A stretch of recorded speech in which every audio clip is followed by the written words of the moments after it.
కుమార్ దామిరా ముందు హెడ్లైన్ చూద్దాం. ప్రధాని ప్రమాణ స్వీకారానికి ముస్తాబైన రాష్ట్రపతి భవన్. రాత్రి 7:15 ప్రమాణం. మోడీతో పాటు ప్రమాణం చేయనున్న కేంద్ర మంత్రులు. జేపీ నడ్డాకు క్యాబినెట్లో చోటు దక్కే ఛాన్స్.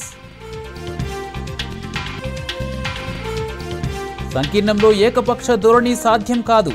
ఎన్డీఏ కొత్త సర్కారుపై అజయ్ రాయ్ కీలక వ్యాఖ్యలు.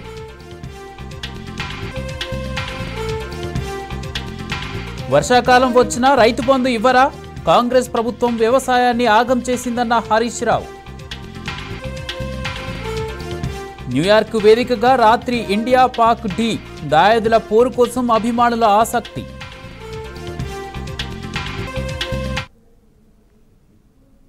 ఇక డీటెయిల్ చూస్తే ప్రధానిగా నరేంద్ర మోడీ మూడోసారి ప్రమాణ స్వీకారం చేయనున్నారు. ఈ రోజు రాత్రి 7:15 రాష్ట్రపతి భవన్లో ప్రమాణ స్వీకార కార్యక్రమం జరగనుంది. మోడీతో పాటు పలువురు ఎంపీలు కేంద్ర మంత్రులుగా ప్రమాణం చేయనున్నారు. వారందరికీ మోడీ నివాసానికి రావాల్సిందిగా ఫోన్ కాల్స్ రావడంతో బయలుదేరి వెళ్లారు. ఈరోజు మోడీతో పాటుగా Amit Shah, Rajnath Singh, Nitin Gadkari, JP Nadda, Piyush Goyal, Ramdas Athawale, Shivraj Singh Chouhan, Pralhad Joshi, Jyotiraditya Scindia, Chirag Paswan, Anupriya Patel, Jitan Ram Manjhi, Jayant Chaudhary, HD Kumaraswamy, AP TDP ఎంపీలు రామ్మోహన్ నాయుడు, పెమ్మసాని చంద్రశేఖర్, తెలంగాణ నుంచి కిషన్ రెడ్డి, బండి సంజయ్ తదితరులు కేంద్ర మంత్రులుగా ప్రమాణం చేయనున్నారు.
భారతదేశ ప్రధానమంత్రిగా నరేంద్ర మోడీ ప్రమాణ స్వీకారానికి పలు దేశాల అధినేతలు తరలివచ్చారు.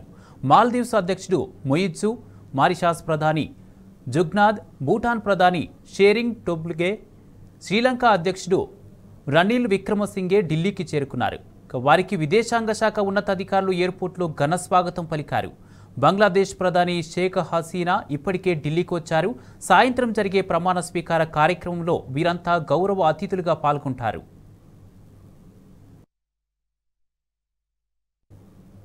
మోదీ మూడోసారి ప్రధానిగా ప్రమాణ స్వీకారం చేయనున్న నేపథ్యంలో కాంగ్రెస్ నేత అజయ్ రాయ్ కీలక వ్యాఖ్యలు చేశారు.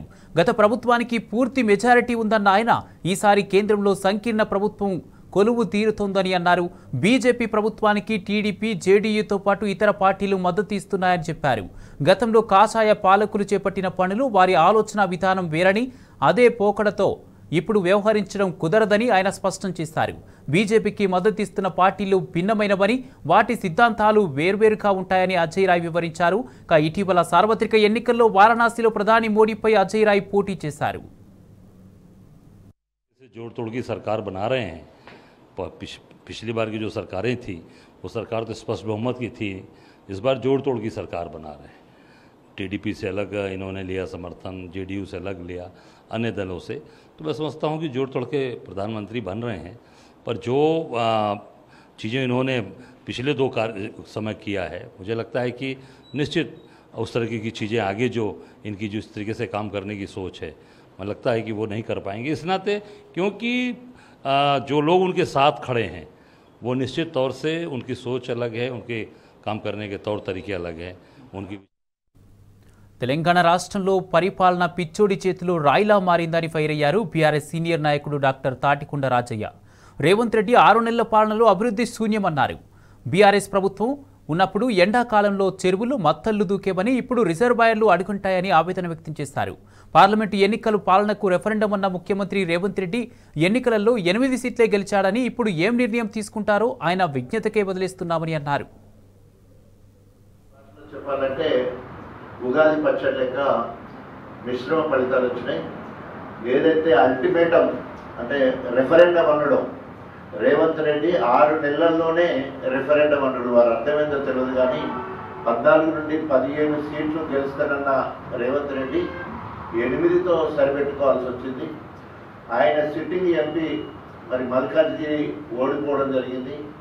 ఆయన సొంత జిల్లా మహబూబ్ నగర్ ఎంపీ ఓడిపోవడం జరిగింది. అదేవిధంగా సొంత జిల్లాకు సంబంధించిన ప్రజాప్రతినిధుల ఎమ్మెల్సీ కూడా ఓడిపోవడం జరిగింది. రెఫరెండంగా తీసుకుంటామని చెప్పడం జరిగింది. మరి దానికి వారి విజ్ఞతకే వదిలేస్తున్నాం. రేవంత్ రెడ్డి పాలన పిచ్చోడి చేతుల రాయి లెక్క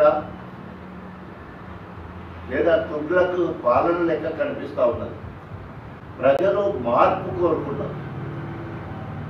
ఆ మార్పు రేవంత్ రెడ్డి ఏ రకంగా చూపిస్తున్నాడంటే మార్పు కేసీఆర్ గారు ఏదైతే పథకాలు మొదలుపెట్టిందో ఆ పథకాలన్నీ పేర్లు మార్చాలని, లేదా ఆయన ఆడవాళ్ళు ఏమి లేకుండా ఉండాలనే ఆలోచనతో తెలంగాణ రాజముద్రను మార్చాలనుకోవడం, తెలంగాణ తల్లి విగ్రహాన్ని మార్చాలనుకోవడం, తెలంగాణలో తెలంగాణ పేరుతో లేదా ప్రాంతంలో ఉన్న ప్రముఖుల పేరుతో ఉన్న పేర్లన్నీ మార్చాలనే ఉద్దేశంతో వేల కోట్ల రూపాయలు ఖర్చు పెట్టి, అంటే దాదాపు ఇప్పటివరకు రకరకాలుగా వాట్సాప్లో చూస్తే 3,000 కోట్ల నుండి 5,600 కోట్ల వరకు ఈ మార్పులకే ఖర్చు పెట్టాలి.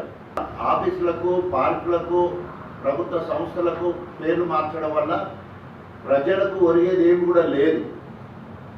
ప్రజలు కోరుకునే మార్పు ఏంటంటే 2,000 పెన్షన్ అన్నాడు, 4,000 వచ్చే మార్పు కావాలనుకున్నారు ప్రజలు. 1,00,000 రూపాయల రుణమాఫీ, 2 లక్షలు రుణమాఫీ కోరుకున్నారు ప్రజలు. కళ్యాణ లక్ష్యంతో తులం బంగారం వస్తుందని ఆశపడ్డారు ప్రజలు.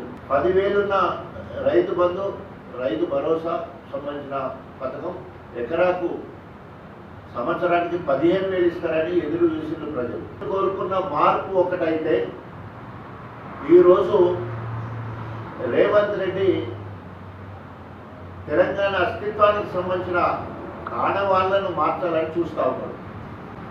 దీన్ని తీవ్రంగా ఖండిస్తున్నాం. రంగారెడ్డి జిల్లా గోవిందాయిపల్లి గ్రామంలో హత్యకు గురైన యువకుల కుటుంబాలను పరామర్శించారు బీఆర్ఎస్ నాయకులు doctor RS Praveen Kumar. Mission Bhagiratha మాజీ వైస్ చైర్మన్ ఉప్పల వెంకటేష్తో కలిసి వారిని ఓదార్చి మనోధైర్యం చెప్పారు. దారుణంగా హత్యకు పాల్పడ్డ వారిపై చట్టపరమైన చర్యలు తీసుకుని కఠినంగా శిక్షించాలని ప్రభుత్వాన్ని డిమాండ్ చేశారు. గోవిందాయిపల్లి గ్రామానికి చెందిన శేషగారి శివగౌడ్, గుండెమోని శివగౌడ్ అనే ఇద్దరు 6వ తేదీన కట్టాల సమీపంలోని బటర్ఫ్లై సిటీ విల్లాలో దారుణంగా హత్యకు గురయ్యారు. అది ఎవరైనా కావచ్చు, వాళ్ళ పాత్ర కూడా ఉందనేది ఇక్కడ గ్రామస్తులందరూ కూడా వాళ్ళు నాతో షేర్ చేసుకున్నారు. దాని మీద కూడా పూర్తి స్థాయి విచారణ జరగాల్సిన అవసరం ఉంది. ఎందుకంటే చాలా ప్రశాంతంగా ఉండే ప్రాంతం ఇది. ఇప్పుడు ఎవరికైతే నేను కడతాలలో, అదేవిధంగా ఆమనగల్ కానీ, తలకొండపల్లి కానీ, లేకపోతే వెల్దండ కానీ, కల్వకుర్తి కానీ, ఇలాంటి మర్డర్లు అంటే ఇంత ఘోరమైన క్రూరమైన రీతిలో జరిగిన మర్డర్లు అయితే నేను ఎప్పుడు వినలేదు. కానీ అలాంటి కొత్త సంస్కృతి, దాంతోపాటు రియల్ ఎస్టేట్ దందా, అదేవిధంగా పంచాయతీలు జరపడం, అదేవిధంగా రాజకీయాలు తోడు కావడం, సో అదేవిధంగా ఆధిపత్యం కోసం పోరాటం, ఇందులో ఈ మర్డర్ల సంస్కృతి అనేది రావడం అనేది చాలా బాధాకరం. దీంట్లో నయీం ముఠా ఆనవాళ్లు కనిపిస్తున్నాయి. అందుకొరకు దీని మీద పోలీసులు పూర్తి స్థాయిలో విచారణ జరగాల్సిన అవసరం అనుకుంటే మన నిందితుల కాల్ డేటా రికార్డ్స్, వాళ్ళ బర్త్డేలోకి కూడా చాలా మంది నయముఠా సభ్యులు వచ్చిన ఆధారాలు కూడా ఉన్నాయనేది గ్రామస్తులందరూ కూడా చెప్తున్నారు. పోలీసులు ఆ యాంగిల్లో కూడా దీన్ని పూర్తి స్థాయిలో పరిశోధించాల్సిందిగా కోరుకుంటున్నా. అదేవిధంగా గ్రామీణ ప్రాంతాల్లో సమస్యను అందరూ కూర్చొని పరిష్కరించాల్సిన పరిస్థితి నుండి ఈరోజు మర్డర్లు చేసుకునే సంస్కృతి ఎందుకు వస్తున్నది, దాని వెనుక ఎవరున్నారు, ఎవరి ప్రయోజనాల కోసం ఇవి జరుగుతున్నాయి అనే దాని మీద కూడా పూర్తి స్థాయిలో విచారణ జరగాలి. అలాగే మరి ఈ ఇద్దరి కుటుంబాలు ఏవైతే ఉన్నాయో వాళ్ళు రికార్డు కుటుంబాలు, ఒక ఆయనేమో తాళెక్కి పొట్ట నింపుకుంటాడు, ఇంకొక ఆయనేమో మరి కూలీ చేసి పొట్ట నింపుకుంటాడు. వీళ్ళ కుటుంబాలను కూడా ప్రభుత్వం తప్పకుండా ఆదుకోవాలి. ఏ స్కీమ్ అయినా ఆ స్కీమ్లో వీళ్ళని లబ్ధిదారులుగా చేర్చాలి. ఆరోగ్యం కావచ్చు, లేకపోతే ఇంకేదైనా కావచ్చు, ఆ స్కీమ్లో వీళ్ళని తప్పకుండా లబ్ధిదారులుగా చేర్చి వీళ్ళ కుటుంబాలను ఆదుకోవాల్సిన అవసరం కూడా ఉంది. ఎందుకంటే ఒంట్లో ఉండే ఒక్క ఆధారం ఈరోజు చనిపోవడం జరిగింది. అదేవిధంగా మరి నిందితులు ఎట్టి పరిస్థితుల్లో కూడా బయటికి రాకూడదు. అంటే మరి వాళ్ళని ఇప్పుడు పోలీసు వాళ్ళు అరెస్ట్ చేసిండ్రు, నేరస్తులను అరెస్ట్ చేసిండ్రు, నేరానికి చేసిన వెపన్లను కూడా పోలీసు వాళ్ళు మరి సీజ్ చేసిండ్రు. కాబట్టి అర్జెంటుగా ఫాస్ట్ ట్రాక్ కోర్టులో వీళ్లకు మరి ట్రయల్ కంప్లీట్ చేసి వీళ్ళకు యావజ్జీవ కారాగార శిక్ష, అంటే చనిపోయేంత వరకు కూడా వీళ్ళు జైల్లో ఉండేటట్టుగానే మరి చూడాల్సిందిగా నేను ప్రభుత్వాన్ని డిమాండ్ చేస్తున్నా. ఇంత క్రూరమైన మర్డర్ చేసిన వ్యక్తులు మళ్ళీ రేపొద్దున ఒక 2 నెలల తర్వాతనో 3 నెలల తర్వాతనో బెయిల్ మీద వస్తే వాళ్ళు ఇంకొక ముగ్గురిని మర్డర్ చేస్తారంట. వాళ్ళ హిట్ లిస్ట్ లో ఇంకొక ముగ్గురు ఉన్నారనేది గ్రామస్తులు చెప్తున్నారు. ఆ పరిస్థితి రాకూడదు. మళ్ళీ ఇంకొక మర్డర్ అయితే దానికి డైరెక్ట్ పోలీసులే రెస్పాన్సిబుల్ అని చెప్పి నేను ఈ సందర్భంగా చెప్తున్నా. Back to news. 2014-2019 లోక్సభ ఎన్నికల్లో కంటే 2024 ఎన్నికల్లో మోదీ చరిష్మా తగ్గిందనడానికి తాజా ఫలితాలే స్పష్టం చేస్తున్నాయి. అతి హిందుత్వ ఎజెండాపై ప్రజల్లో వ్యతిరేకత రావడం వల్లనే బీజేపీకి సీట్లు తగ్గాయనే అభిప్రాయం వ్యక్తమవుతుంది. మోదీ ఎన్నికల్లో చేసిన 400 పార్ అంటూ నినాదాలు ప్రభావం చూపలేకపోయాయి. నిత్యావసరాల ధరలు, ద్రవ్యోల్బణం, నిరుద్యోగం, ఉపాధి లేమి సమస్యల పరిష్కారానికి కృషి చేయకపోవడం కూడా ఎన్నికల ఫలితాలపై ప్రభావం చూపాయని స్పష్టమవుతోంది.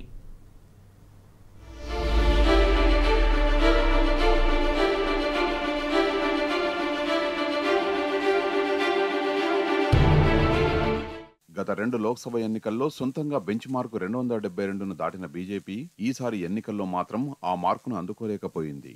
2014 ఎన్నికల్లో 282 సీట్లు, 2019 ఎన్నికల్లో 303 సీట్లు గెలుచుకోగా 2024 ఎన్నికల్లో మాత్రం 240 సీట్లకే పరిమితమైంది. గత ఎన్నికలతో పోల్చితే ఈ ఎన్నికల్లో 53 సీట్లను కోల్పోయింది. లోక్సభ ఎన్నికలు ప్రారంభమయ్యాక బీజేపీకి 400 సీట్లు టార్గెట్ అంటూ ప్రచారం చేసిన ఆ పార్టీ నేతలు కనీసం 250 మార్కును కూడా అందుకోకపోవడంపై రాజకీయ పండితులు అనేక విశ్లేషణలు చేస్తున్నారు. వాటిని ఒకసారి పరిశీలిస్తే మోదీ కరిష్మా, అతి హిందుత్వ ఎజెండా, సూపర్ మెజారిటీ తదితర కారణాలు ఉన్నాయని పేర్కొంటున్నారు. 2014-2019 ఎన్నికల్లో మోదీ కరిష్మాతోనే బీజేపీ ఎన్నికల్లో విజయం సాధించింది. అయితే ఈసారి కూడా అదే ఆయుధంతో కమలం పార్టీ బరిలోకి దిగింది.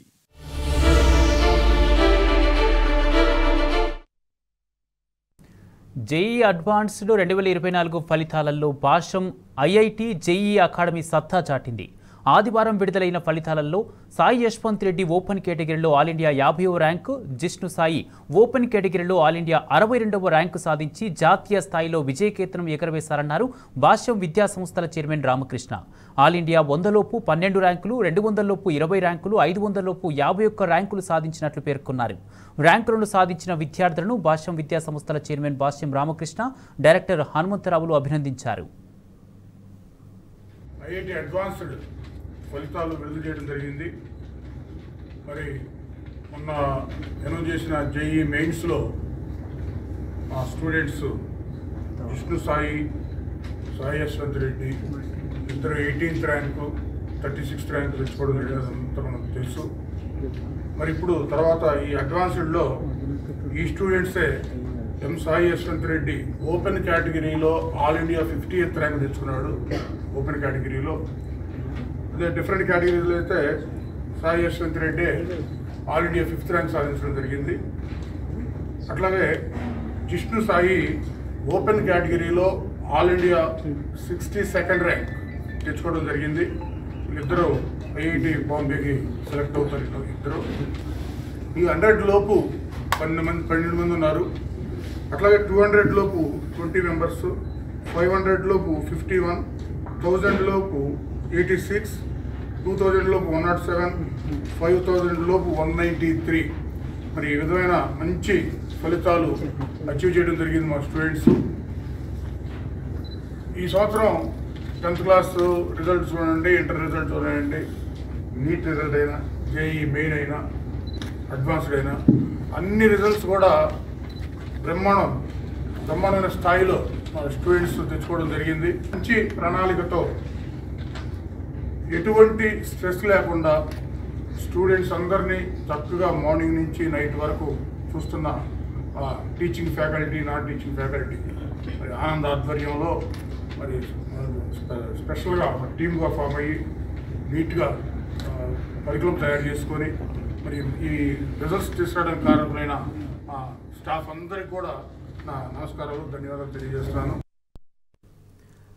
ఇవి ఇప్పటి వరకున్న అప్డేట్స్. మరిన్ని అప్డేట్స్ కోసం చూస్తూనే ఉండండి టీ న్యూస్.